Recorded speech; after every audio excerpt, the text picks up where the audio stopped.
इस वीडियो में हम आपको बताने जा रहे हैं कि वैदिक काल के समय यज्ञ का प्रचलन था। उस समय 3 प्रकार के यज्ञ होते थे। कौन कौन से यज्ञ होते थे और कौन सा यज्ञ किस पर्पज़ से किया जाता था, इसके विषय में हम आपको इस वीडियो में जानकारी देने जा रहे हैं। देखिए, सबसे पहला है अश्वमेध यज्ञ।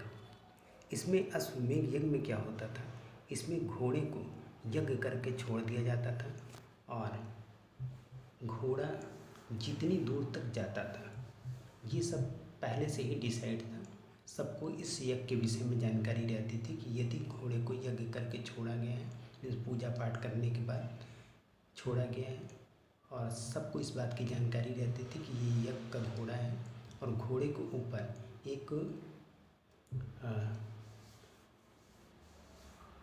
एक तरीके से आप उसको वार्निंग पेपर कहिए, वो लगा रहता था। उसमें ये लिखा रहता था कि ये यज्ञ का घोड़ा है, मतलब लिखा रहता था वो अपनी लैंग्वेज में, हम आपको इजी लैंग्वेज में बता रहे हैं। उसमें ये दूसरे राजाओं के लिए वार्निंग लिखी रहती थी कि यज्ञ करके घोड़े को छोड़ा गया है। ये घोड़ा जहाँ तक चलता जाएगा वहाँ तक की भूमि जिस राजा ने यज्ञ करके छोड़ा है उसकी हो जाएगी, वहाँ तक का एरिया क्षेत्र उस राजा का हो जाएगा। इस घोड़े को जो भी राजा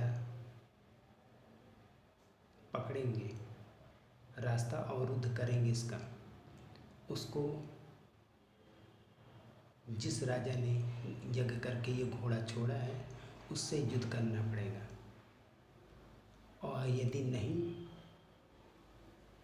अगर घोड़े को दूसरे राजा नहीं पकड़ते, दूसरे राजा मीन्स ये दूसरे राजा के सीमा क्षेत्र को लांघते हुए भी अंदर चला जाता है, और जहाँ तक जाएगा वहाँ तक की जो ज़मीन है, वहाँ तक का पूरी को पूरी शासन व्यवस्था जिस राजा ने घोड़ा यज्ञ करके छोड़ा है उनका हो जाता था।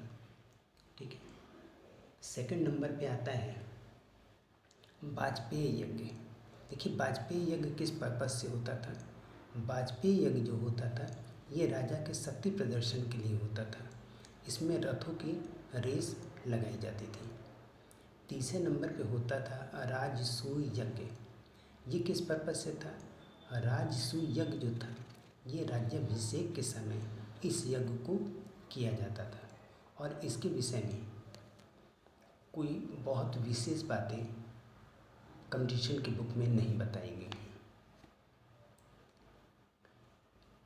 नेक्स्ट टॉपिक है उत्तर वैदिक काल में जब अतिरंजी खेली से लोहे की खोज हुई तो उत्तर वैदिक काल की अर्थव्यवस्था पशुपालन के स्थान से कृषि पर आधारित हो गई। आगे की बातें हम आपको नेक्स्ट वीडियो में बताएंगे।